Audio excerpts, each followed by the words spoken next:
Well, I think CS first off represents an opportunity to meet with your partners, right? Be it your partners on the agency side or your partners on the tech side, and it's a good environment and a good opportunity to meet with people.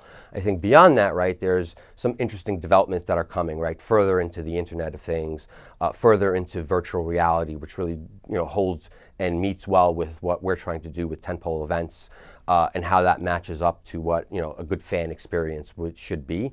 So I think it's interesting to kind of go and see where the developments lie. What I personally find valuable at CES is you kind of understand within the window of that time what's going to happen 2, 3, 4, 5 years down the road. And I always find that interesting. So getting out on the floor and seeing some of the technologies that are coming into market and understanding how they're going to affect not only consumers, yourself as a consumer, and obviously general consumers, but ultimately how it affects our industry and how ultimately, it will play in what we're trying to do as a business. More specifically to your work, the whole audience connection through Sure. data analytics, attribution modeling.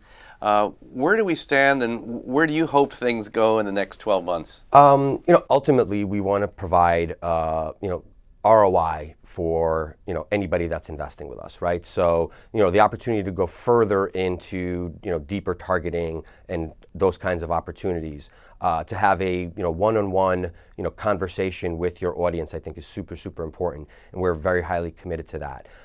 As it regards other opportunities in attribution or whatever it is, we're consistently looking at opportunities to figure out how do we provide solutions for our clients. Part of that is obviously an attribution opportunity, and in linear that's a little bit more challenging. However, I think we're really positioned not only to create those opportunities, but to really pioneer them. And I think that's the key for us, is pioneering and being a leader in that kind of positioning. And so we are absolutely looking at what are the opportunities to kind of work with various companies and various technologies that will allow us to provide ROI analysis back on the value of our content. Cool. And finally, content is delivered through many platforms. There's a huge move to mobile. Sure. There's a lot more we read every day about OTT delivered. Mm-hmm. I know you're not dealing with content distribution yourself in That's your right. job, but how do you see content distribution changing in the next year through devices? Well, I think at the end of the day, you want to reach your consumer wherever it's conducive for them to watch a program, your programming.